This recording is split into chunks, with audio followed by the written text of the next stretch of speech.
దేవుని నామమునకు మహిమ కలుగును గాక.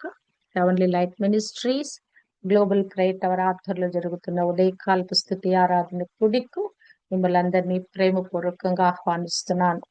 క్రీస్తు ప్రభు శిష్యులతో మాట్లాడుతున్న గంభీరమైన వాక్కుల గురించి మనము ధ్యానిస్తూ వస్తున్నాము. ఆయన శిలువకు సమీపిస్తున్నాడు. శిలువకు వెళ్లే ముందు శిష్యులతో మరి అనేకమైనటువంటి లోతైన విషయాలు వారిని బలపరిచి, వారిని ధైర్యపరిచి, మరి వారిని ఒక మానసికమైన ఆ యొక్క శ్రమలను తట్టుకునే ఆ స్థైర్యంలోనికి ప్రభు తన మాటల ద్వారా వారిని బలోపేతం చేస్తున్నాడు. 16వ అధ్యాయంలో నుంచి మనం ధ్యానిస్తున్నాము యోహాను సువార్త. మరి ప్రభు మాట్లాడుతున్న మాటలు నిన్నటి దినము పరిశుద్ధాత్మ దేవుడు ఎట్టి విధంగా వారికి సహాయం చేస్తాడు, వారిని ఎలాగున బలోపేతం చేసి మరి తను బోధించిన బోధలన్నిటినీ జ్ఞాపకం చేసి వారు తమ విశ్వాసంలో వెనుతిరిగి చూడకుండా ఎలాగున వారికి సహాయకారుడుగా ఉంటాడు అనే విషయాలు. అంతేకాదు ఆయన పాపము తీర్పు నీతిని ఒప్పింప చేయవాడని నిన్న మనము ధ్యానించాము. 16వ అధ్యాయము మరి 16వ వచనము నుంచి ధ్యానిద్దాము. కొంచెము కాలమైన తరువాత మీరిక నన్ను చూడరు, మరి కొంచెము కాలమునకు నన్ను చూచెదరని చెప్పెను. కాబట్టి ఆయన శిష్యులలో కొందరు కొంచెము కాలమైన తర్వాత నన్ను చూడరు, మరి కొంచెము కాలమునకు నన్ను చూచెదరు, నేను తండ్రి యొద్దకు వెళ్ళుచున్నాననియు ఆయన మనతో చెప్పుచున్న మాట ఏమిటని ఒకరితో ఒకరు చెప్పుకొనిరి.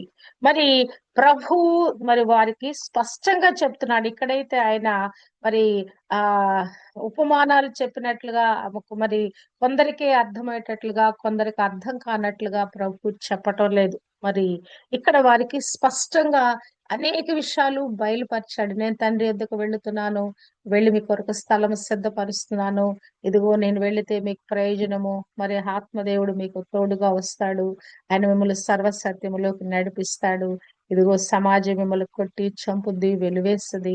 ఇవన్నీ సంభవాల గురించి ప్రభు వారికి పదే పదే చెప్తున్నాడు. మరి ఆయన 13వ అధ్యాయం మొదలుకొని తన మాదిరి చూపిస్తూ ఎలాగున వారు తన పోలికలో నడవాలి, సహోదరులు అన్నటువంటి ఆ శిష్యులనే ఒకరినొకరిని వారు ఎలాగున ప్రేమించుకోవాలి, ప్రేమ మరి ఎలాగున తగ్గించుకొని జీవించాలి, ఆ తగ్గించుకొని జీవించట ఎలా అనేది ప్రాక్టికల్స్ లో మరీ చూయించాడు ప్రభు. వారి కాళ్ళు కడిగి ఇదిగో ఇట్టి విధంగా మీరు ఒకరిడలు మీరు తగ్గించుకోవాలని మీకు మీ ఎదుట నా మాదిరి చూపించాను, ఈ మాదిరిలో మీరు నడవాలని కూడా ప్రభు వారికి పదే పదే విషయాలు బోధించుకుంటూ వస్తున్నాడు.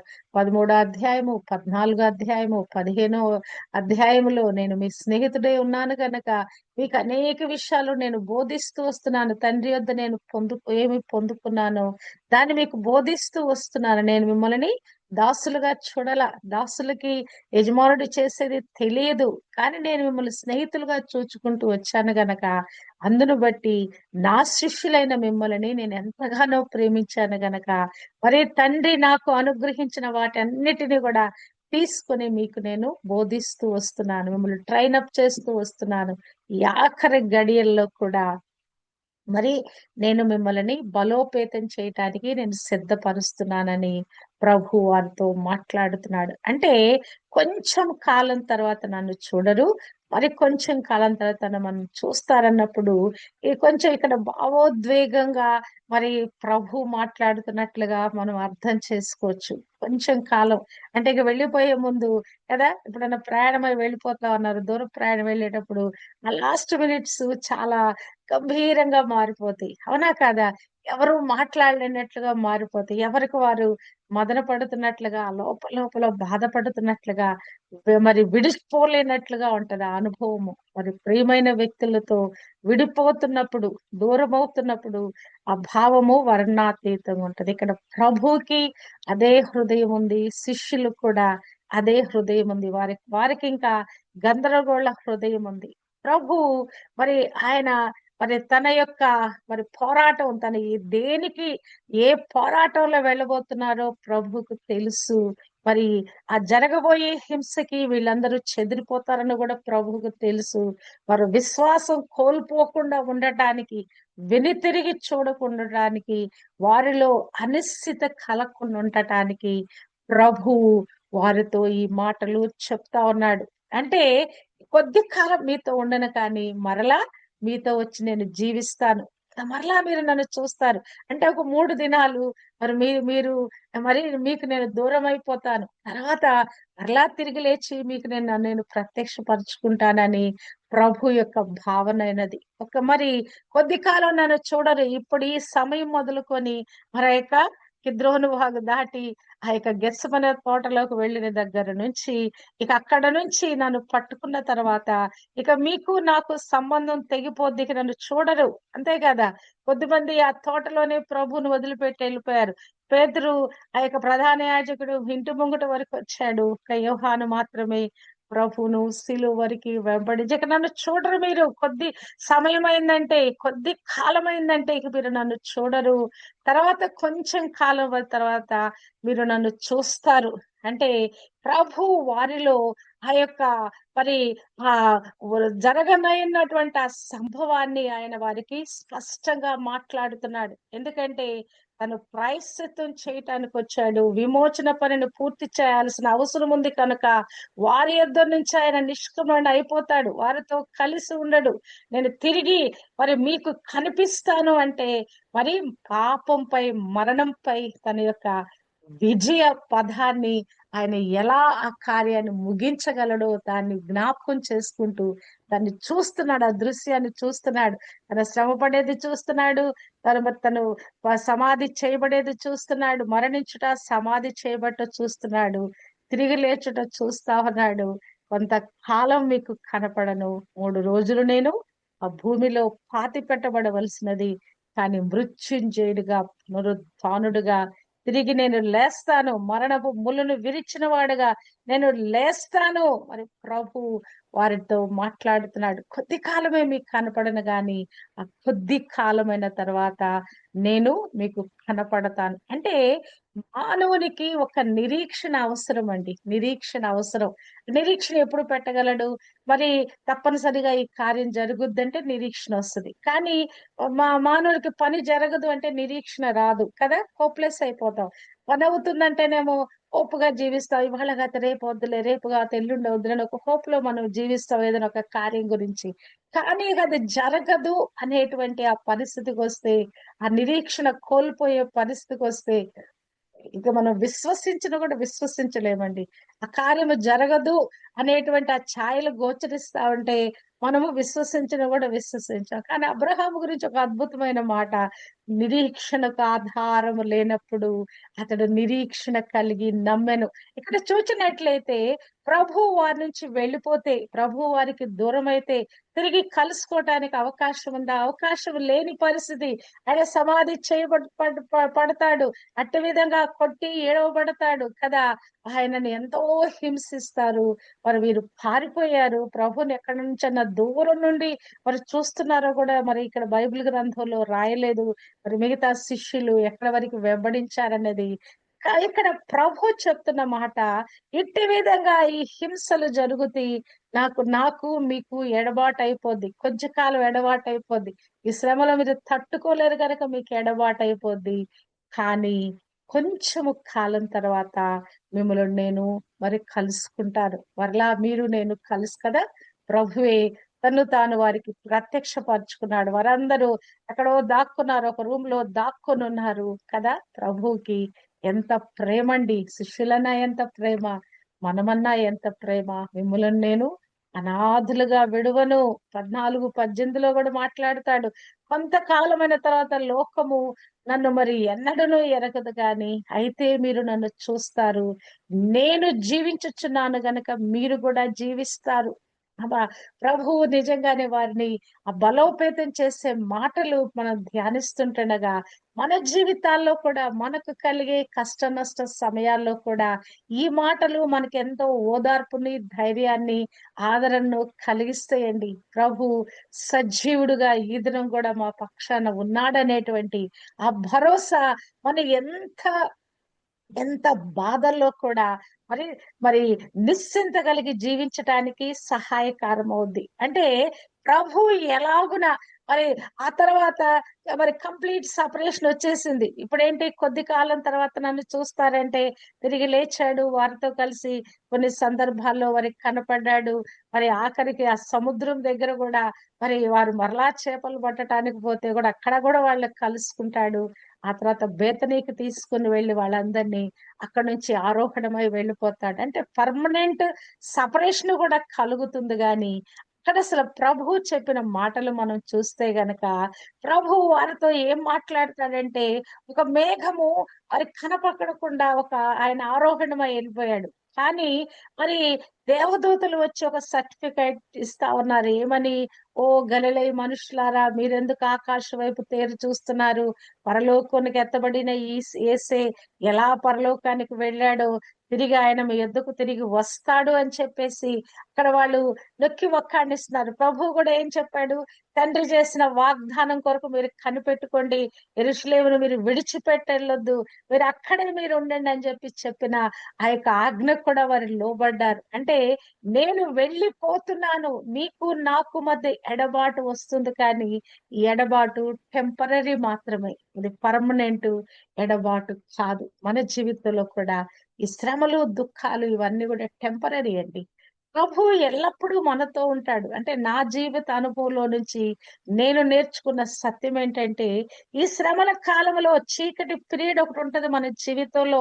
కొద్ది కాలము ప్రభువుతో ఎడబాటు కలిగిన పరిస్థితి మనకుంటది. ప్రభు యొద్ద నుంచి ఎటువంటి సహాయం రానటువంటి ఆ శూన్యమైన పరిస్థితి మనకుంటది. అంటే ఆ పరీక్షింపబడే కాలములో, ఆ విడిచిపెట్టబడే కాలములో మనకు మనమే పోరాటం చేసి విశ్వాసం పెట్టి అధిగమించాల్సిన సమయంలో మనకి ఎవరు తోడు రారు. ఆఖరికి ఆత్మదేవుని సహాయం కూడా మనకు అనిపించదు. మనమే ఈ లోకంలో విడిచిపెట్టబడిన వారుగా అయిపోద్ది. కానీ ప్రభువు చెప్పిన మాట ఇమ్మానుయేలు దేవుడను ప్రభు దేవుడు మనకు తోడు. నేను నిన్ను ఎన్నడును విడువను, ఎన్నడును ఎడబాయను అని చెప్పిన వాగ్దానాన్ని ప్రభు ఎల్లప్పుడూ నెరవేరుస్తాడండి. కాకపోతే ఆ వెళుతున్న పరిస్థితిలో గుండా వెళుతున్న ఆ పోరాటము దాని తాలూకు బాధ, వ్యధ మననేం చేస్తాయంటే ప్రభు మనతో ఉన్నాడనేది గ్రహింపు లేకుండా చేస్తాయి. అబ్బా! ఇంత బాధపడుతుంటే, "ప్రభువా నువ్వెక్కడున్నావు? నువ్వు పట్టించుకోవా? అయ్యో! ఈ బాధ నేను తట్టుకోలేను ప్రభువా! అయ్యో! నన్నెందుకు అంత బాధకు అప్పచెప్పావు?" కదా! ఇవన్నీ మనం ప్రశ్నలేస్తాం. నేను వేశాను. నా పరిస్థితుల్లో, నా విపత్కరమైన పరిస్థితిలో ఈ మాటలన్నీ నేను మాట్లాడాను. "ప్రభువా! నువ్వుంటే నాకింత సమస్య రాదు గదా! నువ్వెందుకు పట్టించుకోవు? అయ్యో! నన్నెందుకు ఆదుకోవు ప్రభువా? నా ప్రార్థన ఆలకించటం లేదా? అయ్యో దేవా!" అని మరి ప్రభు సన్నిధిలో మొరపెట్టిన దినాలు గూడా ఉన్నాయి. కానీ ప్రభు ఎంత అద్భుతకరుడండి. అసలు ఆఖరి నిమిషంలో తన హస్తము చాపి ఆదుకుంటాడండి. ఆయన ఎన్నడూ విడిచిపెట్టడు. ఇక్కడ ప్రభు మాట్లాడుతున్నాడు. నా ఎడబాటు కొంచెము కాలమే. ఒక కార్యము నేను చేయవలసినది.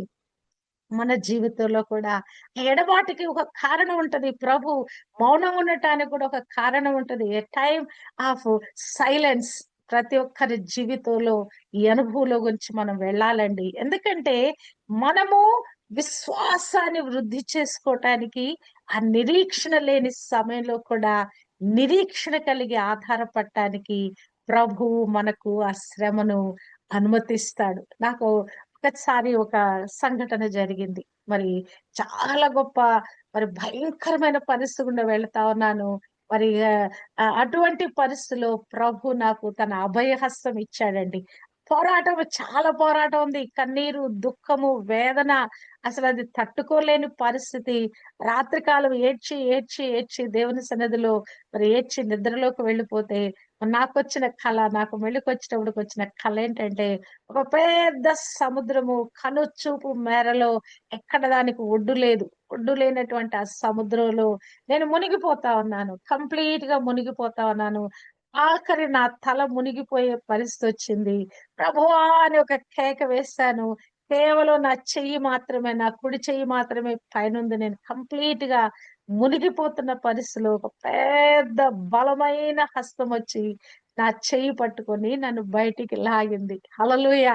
మనం చాలా సార్లు అనుకుంటాం, ప్రభువు మనల్ని విడిచిపెట్టేసాడు, మనకు దూరం అయిపోవడం. మనం దూరం అయిపోతాం. చాలా సార్లు మనం ప్రభువుని విడిచిపెట్టేస్తాం. ఎప్పుడైనా చిన్న పిల్లల్ని చూసామా? వాడిని పట్టుకొని, చెయ్యి పట్టుకొని మనం తీసుకొని వెళ్తా ఉంటాం. కానీ వాళ్ళు ఆల్ ఆఫ్ సడెన్ ఏం చేస్తారంటే, మన చెయ్యి వదిలేసి, మన చెయ్యి మన చేతిలోంచి లాగేసుకొని ముందుకు పరిగెత్తుకుంటూ వెళ్ళిపోతారు. గబాల వెళ్ళిపోయి ఏదో తొట్రుపాడి కింద పడిపోతా ఉంటారు.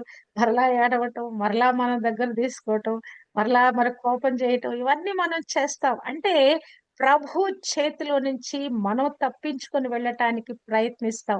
చాలా సార్లు మనం చాలా ఉత్సాహంతో ప్రభు చెయ్యి పట్టుకోవటానికి మనం ప్రయత్నిస్తాం.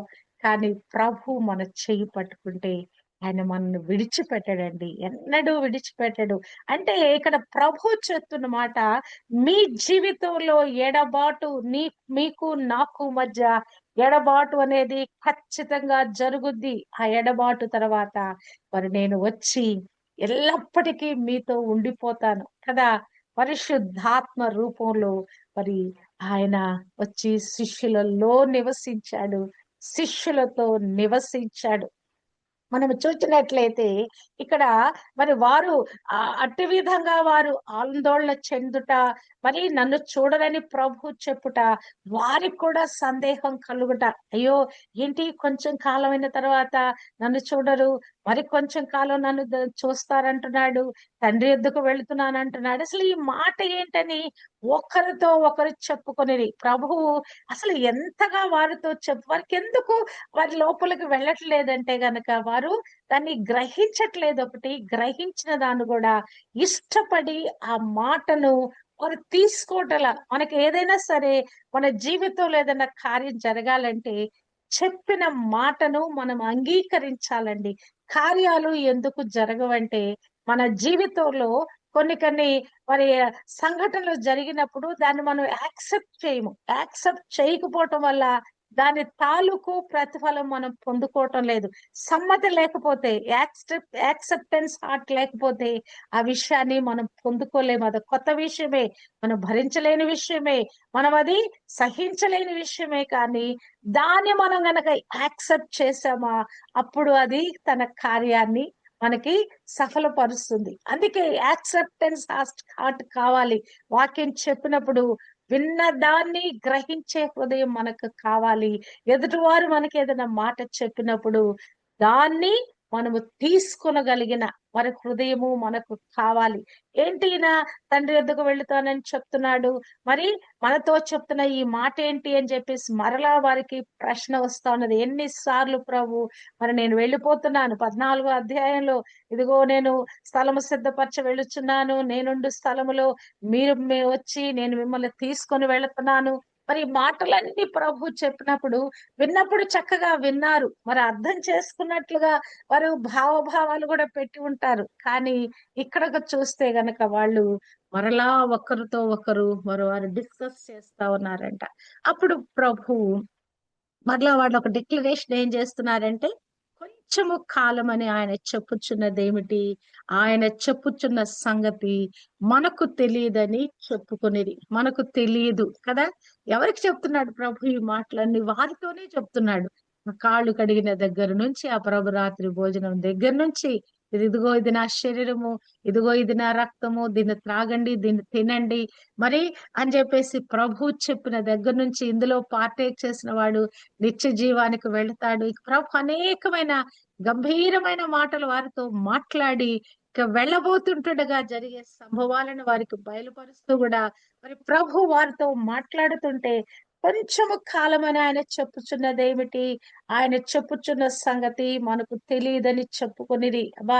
ఇంతగా మరి చెప్పిన తర్వాత కూడా వారు అలా మాట్లాడితే ప్రభు ఎంత నొచ్చుకొని ఉంటాడు. అరే, ఇంతగా నేను చెప్తా ఉన్నాను, ఇన్ని గంటలుగా వీరితో బోధ చేస్తున్నాను, ఇన్ని మర్మమైన విషయాలు వీరితో మాట్లాడుతున్నాను, వీరిని మరి బలోపేతం చేయటానికి నేను జరగబోయే వాస్తవ సంఘటనలన్నీ వాళ్ళ కళ్ళకు కట్టినట్లుగా నేను వివరిస్తా ఉన్నాను. మరి ఎందుకు వీళ్ళు ఇంకా ఇలా ఉన్నారని ప్రభు కించిత్తు బాధపడి ఉండొచ్చు. కొంచెము కాలమని ఆయన చెప్పుచున్నదేమిటి? ఆయన చెప్పుచున్న సంగతి మనకు తెలియదని చెప్పుకొనిరి కదా. వారికి తెలియ చెప్పటానికే కదా ప్రభు ఈ బోధ అంతా చేస్తా ఉన్నది. ఈ మర్మాలన్నీ మాట్లాడుతుంది, జరగబో సంభవాలను తెలియజేస్తుంది. వారు మరి తెలుసుకోవాలి ఆయన ఏది చెప్తున్నాడో. తన హృదయాన్ని ఆయన బయలుపరుస్తున్నాడు, తన మనసుని బయలుపరుస్తున్నాడు. రాబోతున్న ఆ సంఘటనల తాలూకు విషయాలన్నిటినీ వాళ్ళకు కళ్ళకు కట్టినట్లుగా చూపిస్తున్నాడు. అయినను వారు ఇంకను విశ్వసించని వారిగా, నమ్మని వారిగా, మందమతులుగా ఉన్నట్లుగా మనము చూడగలం. అంటే వారి మనసులు ఒక దిమ్మిరిపోయిన స్థితిలో ఉన్నాయేమో, అందును బట్టి వారికి అర్థం కాలేదేమో. ప్రభు మన కాళ్ళు గడిగినప్పుడే మరి వాళ్ళ మనసు ఏమన్నా మనస్థితి మరి తప్పిపోయిందా, మరి ఏమైందన్నది ప్రభు చెప్తున్న మాటలను వారు గ్రహింపలేకున్నారు. ఇంకా ప్రభు చెప్పే సంగతులు అసలు మనకు తెలియదని వాళ్ళు చెప్పుకుంటున్నారు. 16-19లో వారు తన్ను అడుగగోరి ఉన్నారని యేసు ఎరిగి వారితో ఇట్లనెను, కొంచెము కాలమైన తర్వాత మీరు నన్ను చూడరు, మరి కొంచెము కాలమునకు నన్ను చూచెదరని నేను చెప్పిన మాటను గూర్చి మీరు ఒకరితో ఒకడు ఆలోచించుకొనుచున్నారా కదా. ప్రభుకి మన హృదయాలు తెలుసు, మన అంతరంగాలు తెలుసు, మన ఆలోచన తెలుసు, మన ఇన్నర్ బీయింగ్ లో ఏమి జరుగుతుందో తెలుసు. అవునా కదా. ఆయనకి సమస్తము ఎరిగి ఉన్నాడు, మన ఆంతర్యం ఎరిగిన వాడు కదా. మన లోపల అసలు ఏమి జరుగుతుంది అని ఎరిగిన వాడు. మన లోపల మనం మదనపడే పరిస్థితులు, మన తలంచే తలంపులు కదా, మనం ఆలోచించే ఆలోచనలు కదా. ప్రభుకి ఆ శిష్యుల యొక్క ఆలోచనలు, వారికి కలుగున్న ఆ యొక్క ఆందోళన గురించి ఆయన ఎంతో సమన్వయం పాటిస్తా ఉన్నాడు కదా. ఆయన సర్వజ్ఞుడై ఉన్నాడు. మరి ఆయనకి మరి బయలుపరచబడిన విషయం ఏమి లేదు కదా. వారిని అట్లా చూస్తూ వారిని చదివేస్తాడు దేవుడు. మరి మానసిక స్థితిని మరి చదివేస్తాడు. ఇస్కరియోతు యూదా గురించి కూడా ప్రభువుకు తెలుసు. మొదటి నుండి వాడు తనను అప్పగించునని ఆయనకు తెలియను. ఆ మాట కూడా మనం ధ్యానించాము. మరి మొదటి నుండి ఇస్కరియోతుని శిష్యుడుగా చేర్చుకున్న దగ్గర నుంచి మరి అతనికి డబ్బు సంచి చేతికిచ్చి ప్రభు అతన్ని పరీక్షించాడు. అక్కడైనా ఈ పరీక్షలో నెగ్గుతాడా, ఈ బుద్ధిహీనతను విడిచిపెడతాడా, ఈ ధనాపేక్షను విడిచిపెడతాడని అతని విషయంలో కూడా ప్రభు ఎదురు చూచాడు. అంటే ఈ యొక్క శిష్యులకున్న ఆందోళనను ఆయన అర్థం చేసుకున్న వాడే. ఏంటి మీరేం మాట్లాడుకుంటున్నారు కదా. వారే మరి ప్రశ్నించుకుంటున్నారు, ఇది ఎలా జరుగుద్ది మనకు తెలియదు కదా, ఇదేంటి నాకు ఈ విషయాలన్నీ చెప్తున్నారని వాళ్ళు గందరగోళ పరిస్థితిలో ఉన్నారు, మరి ఆందోళనలో ఉన్నారు. ప్రభు వారితో మాట్లాడుతున్నాడు. అంటే మానవ హృదయం గురించి ఆయనకి లోతైన జ్ఞానం ఉందండి. హల్లెలూయా. అవునా కాదా. ఒక వ్యక్తిని ప్రభు మరి ఆ యొక్క తల్లి గర్భంలో రూపించినప్పుడే అతని గురించిన సమస్తము కూడా ప్రభు ఎరిగి ఉన్నాడు. నిజంగానే ప్రభు యొక్క జ్ఞానము, ఆ మితిలేని జ్ఞానము.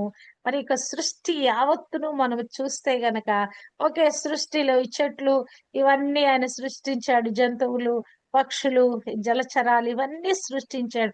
కానీ మానవుని యొక్క మరి శరీరములో ఉండే శిష్టాలు కదా, మనలో ఉండే నరాల వ్యవస్థ, మనలో ఉండేటువంటి ఒక ఎముకల వ్యవస్థ, ఇవన్నీ ఆలోచిస్తే అరే ఎలా ఇది ఇంటర్నల్ ఆర్గన్స్ వ్యవస్థ, ఒక్కొక్క అవయవాన్ని ఒక్క పని దాని కొరకు పెట్టుట, ఇవన్నీ ఆలోచిస్తే ప్రభు జ్ఞానము కదా. ఈ మానవుని సృష్టించి అంతేకాదు మన హృదయాలలో పెట్టబడిన మరి హృదయము, ఆత్మ, మనస్సు, ప్రాణము ఇంటర్నల్ గా మనలో మిళితమైపోయిన మన శరీరము కదా. ఈ యొక్క ఫిజికల్ బాడీలో ఇంటర్నల్ గా ఉన్న ఆర్గన్స్ ఇంటర్నల్ గా అవి ఒక వస్తు రూపంలో ఉండవు. హృదయం అనేది ఒక ఆర్గన్ రూపంలో ఉండదు, ప్రాణం అనేది ఆర్గన్ రూపంలో ఉండదు, మనస్సు అనేది ఆర్గన్ రూపంలో ఉండదు. అవునా కాదా. వీటినన్నిటినీ ప్రభు ఎంత అద్భుతంగా మన లోపల బిల్ట్ చేశాడండి కదా. మన లోపల ఒక ఒక కన్స్ట్రక్షన్ చేసే ఒక వ్యక్తి ఎలాగన శ్రద్ధగా దాన్ని కడుతున్నాడో ప్రభు కూడా మన శరీర భాగాలని అట్టి విధంగా నిర్మించి ఉన్నాడు.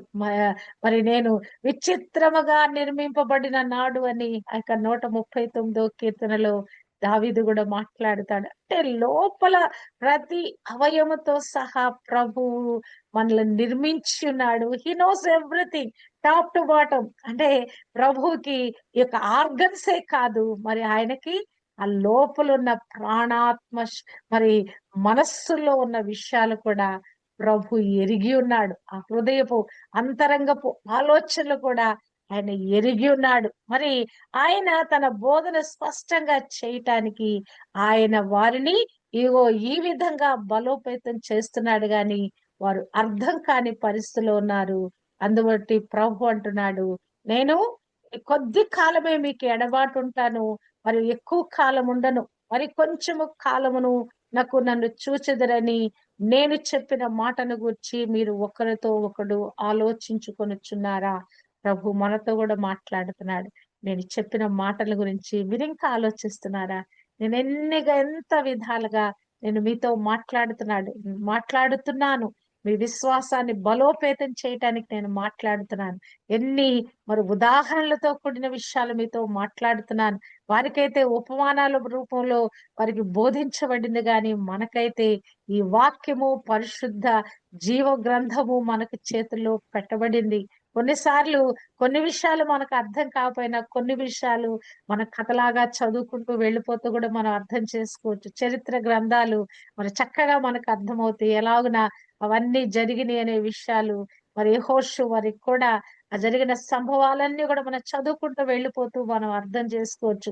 కాకపోతే కొంచెం లేవి కాండము, సంఖ్యాకాండము, ఆ యొక్క బలులు మరి అవన్నీ కూడా చెప్పినటువంటి ఆ పద్ధతులు కొంచెం మనకి అర్థం కాకపోవచ్చు. ఆ నంబర్స్ అన్ని కూడా కొంచెం మనకు గందరగోళం ఉండొచ్చు గాని ఆది కాండం మొదలుకొని ఒక్కొక్కరి జీవిత చరిత్రలు, ఇతివృత్తాంతాలు అవన్నీ మనం చదువుకుంటూ హ్యాపీగా ఒక కథల పుస్తకం లాగా చదువుకుంటూ వచ్చేయచ్చు. అవునా కదా? మరి ఇట్టి విధంగా ప్రభు మరి ఆ వారితో మాట్లాడుతున్న మాటలు, ఇదిగో నేను సమస్తం మీకు బోధించాను, సమస్తం మీకు అనుగ్రహింపచేశాను, మీరెందుకు ఇంకా కన్ఫ్యూజన్ లో ఉన్నారు? నేను స్పష్టంగా మీకు నేను బోధిస్తున్నాను. ఉపమాన రీతిలో బోధించట్లేదు, మర్మమ రీతిలో బోధించట్లేదు, చక్కగా మీకు అర్థమయ్యే రీతిలో నేను బోధిస్తున్నాను. నా మాటలను మీరు విశ్వసించండి. గందరగోళ పరిస్థితికి మీరు వెళ్ళవద్దని ప్రభు వారితో మాట్లాడుతున్నాడు. ఎందుకు? మనకు తెలియదని వారు ఒకరితో ఒకరు చెప్పుకుంటున్నారు. మీరు మరి నేను చెప్పిన మాటల గురించి మీరు ఒకరితో ఒకడు ఆలోచించుకొనుచున్నారా? ఎందుకు ఈ కన్ఫ్యూజన్ లో ఉన్నారు?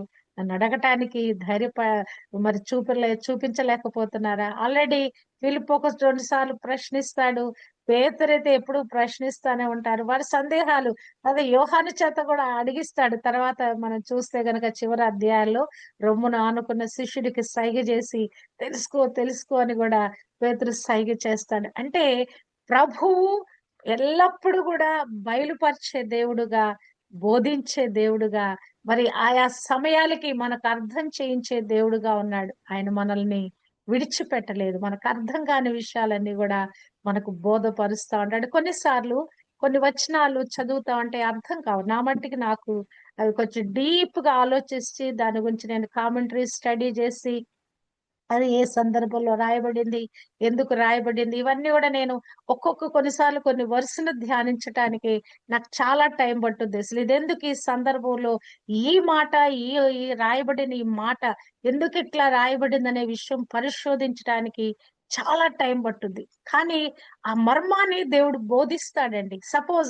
ఇట్లా నేను స్టడీ చేసినప్పుడు కూడా నాకు అర్థం కాకపోతే ఎక్కడైనా వాక్యం వింటున్నప్పుడు వారి ద్వారా దేవుడు మాట్లాడతాడు. నాకు ఆశ్చర్యం అనిపిస్తుంది. అయ్యో ప్రభా, ఎప్పుడు అడిగాను కదా ఇది బోధ నాకు అర్థం కాలేదని, ఈ వచనం నాకు అర్థం కాలేదని, ఇక్కడ రాయబడిన ఈ విషయం నాకు అర్థం కాలేదు, గోచరం కాలేదని అడిగితే ఇలాగున నాకు బయలుపరుస్తున్నావు కూడా నేను ప్రభుని స్తుతిస్తాను. అంటే ప్రభువు అన్ని కూడా ముందుగానే చెప్తాడండి. ఆ యొక్క ఆమోస గ్రంథంలో రాయబడి ఉంటది. ఆయన తన సేవకుడైన వానికి చెప్పకుండా ఏమీ చేయడంట. ఆయన అన్ని మనకు బయలుపరుస్తాడంట. ఎందుకు? ఆయనకు మనము స్నేహితులైపోయాం కదా. అబ్రహాము స్నేహితుడైపోయాడు కదా. మనము కూడా ప్రభుకి స్నేహితులం అయిపోయాము గనక శిష్యుల స్థానములో శిష్యులను దేవుడు స్నేహితులుగా పరిగణించాడు. అందును బట్టి వారికి తన హృదయము విప్పి జరగనైన సంభవాలన్నీ కూడా వారికి బయలుపరుస్తున్నాడు. మనము కూడా ఆయనకు స్నేహితులమై ఉన్నాము. మనకు కూడా అనేకమైన విషయాలు ప్రభు బోధిస్తున్నాడు. ఈ రోజు మనం విన్న వర్తమానంలో ప్రాముఖ్యమైన విషయం ఏంటంటే, ఆయన కొద్ది కాలము మనం విడిచిపెడతాడు కానీ తిరిగి మనతో వచ్చి ఎల్లప్పుడూ కూడా నివాసము చేస్తాడు. హల్లెలూయా! ఆ కొద్ది కాలము ఎడబాటులో కదా, సూర్యుడికి చంద్రుడికి గ్రహణం వస్తా ఉంటది. అవునా కదా? మరి ఆ గ్రహణం వచ్చినప్పుడు అవి కనిపించకుండా మాయమైపోతాయి. కానీ ఆ తర్వాత ఆ గ్రహణము ఆ సమయం తీరిపోయిన తర్వాత అడ్డుగా వచ్చినటువంటి అది మేఘం గాని, అది మరొక మరి యొక్క ఆ యొక్క అంతరిక్షంలో ఉండే మరి అనేకమైన ఆ కక్షలో ఉండేటువంటి ఆ ప్లానెట్స్ ఏదైతే మరి అడ్డుగా వస్తున్నాయో మరి అవన్నీ కూడా మరి పక్కకు తొలగిపోయిన తర్వాత తిరిగి వాటి ప్రభావము, వాటి కాంతి మనకు కనిపిస్తా ఉంటది. మన జీవితం మీద కూడా కొన్నిసార్లు ఆ మేఘాలు కమ్ముకున్నట్లుగా, మబ్బులు కమ్ముకున్నట్లుగా, చీకటి ఆవరించినట్లుగా కొద్ది కాలము ప్రభు మన ఎడబాటినట్లుగా, ఎడబాసినట్లుగా మనకు అనిపిస్తది గాని ప్రభు ఎన్నడూ కూడా మనల్ని విడిచిపెట్టాడండి. అప్పుడు కూడా మనతోనే ఉంటాడు. చూస్తా ఉంటాడు. మనని పరిశీలిస్తా ఉంటాడు. పరీక్షిస్తా ఉంటాడు. ఈ యొక్క పరిస్థితిలో నా కుమార్తె ఎలా నెగ్గుతుందని చూస్తాడు. కానీ ఆయన సర్వజ్ఞుడు గనక ఎప్పుడు మనకు సహాయం చేయాలో ఆయనకి తెలుసు. ద లాస్ట్ మినిట్ ఆ యొక్క ఇక ఇక ఇక మన వల్ల కాదు అనే ఆఖరి క్షణంలో కూడా దేవుడు తన హస్తము చాపి మనల్ని ఆదుకుంటాడు. అందును బట్టి ఆ యొక్క దర్శనం కలిగిన తర్వాత నాకొక నిశ్చింత ఏంటంటే, my God is there, my Lord is there. He will take care of everything. పర్వాలేదు, శ్రమ ఉందా? ఈ పరిస్థితులు ఇలా ఉన్నాయా? వీటన్నిటిని ప్రభు చూచుకుంటాడు. He will do, certainly he will do. ఆయన నా దేవుడై ఉన్నాడు, నా ప్రభుడై ఉన్నాడు, నా తండ్రి అయి ఉన్నాడు, నా రక్షకుడు, నా విమోచకుడై ఉన్నాడు. 18వ కీర్తనలో కూడా కదా మరి యొక్క దావీదు మాటలు, నా శైలము, నా కొండ, నా కోట, నా దుర్గము, నా బలము, నా గానము కదా, నా దేవుడు, మరి నేను ఆశ్రయించిన దుర్గము. మరి ఎన్ని విధాలుగా అక్కడ మరి యొక్క దావీదు చెప్తాడు. ప్రభు మనకి ఆల్ ఇన్ ఆల్ అయిపోయినాడు. కొద్ది కాలం మనకి ఎడబాటు కలిగినట్లు అనిపిస్తుంది గాని ఏమన్నా అన్నాడు ఆయన విడిచిపెట్టాడండి. మన యావత్ బాధలో ఆయన బాధనందు వాడై ఉన్నాడు. మనం ఎత్తుకుంటూ మోసుకుంటూ తిరుగుని వ్యక్తి మోస్తూ మనల్ని తోడుకొని వెళ్ళు దేవుడై ఉన్నాడు. ఇమ్మానుయేలు దేవుడు ఆయన. దేవుడు మనకు తోడు. మరి ఎల్లప్పుడూ కూడా మనతే ఉండేవాడు. మరి ఎడబాటులో మనము సహించి ఆ యొక్క శ్రమలలో మనం సహించినప్పుడు నిశ్చయముగా గొప్ప మేలు పొందుకుంటాం. ఇక్కడ శిష్యులైతే కన్ఫ్యూజ్ అయిపోయి కలవరపడి అయ్యో అని చెప్పేసి వాళ్ళు ఒకరితో ఒకరు మాట్లాడుకుంటుంటే ప్రభు వారిని మీరెందుకు అట్లా ఒకరితో ఒకరు ఇట్లా విధంగా మరి మరి చెప్పుకొని ఆలోచిస్తున్నారు. నేను చెప్పే మాటలు ఖచ్చితమైన మాటలు. కొద్ది కాలమే మీకు నాకు ఎడబాటు ఉంటది. తర్వాత మీ దగ్గరకు వచ్చి ఎల్లప్పుడూ మీతో నివాసము చేస్తానని మరి ప్రభు వారితో చేసిన వాగ్దానము మనతో కూడా చేస్తున్నాడు. ఎల్లప్పుడూ కూడా ప్రభు మనకు తోడై ఉన్నాడు. ఇది మనం ఎల్లప్పుడూ కూడా గ్రహించి అది ఎంత కఠినమైన పరిస్థితి అయినా కూడా మనం విసిగిపోవద్దు. విసిగిపోకుండా దేవుడు నాతో ఉన్నాడు. I will canker this. I will overcome this. I will be victorious. ఈ పరిస్థితి నేను జయిస్తానని మనకు మనం చెప్పుకుంటూ ధైర్యంగా ముందుకు కొనసాగుదుము కాక. అట్టి కృప దేవుడు మనకు అనుగ్రహింప చేయును గాక. ఆమేన్.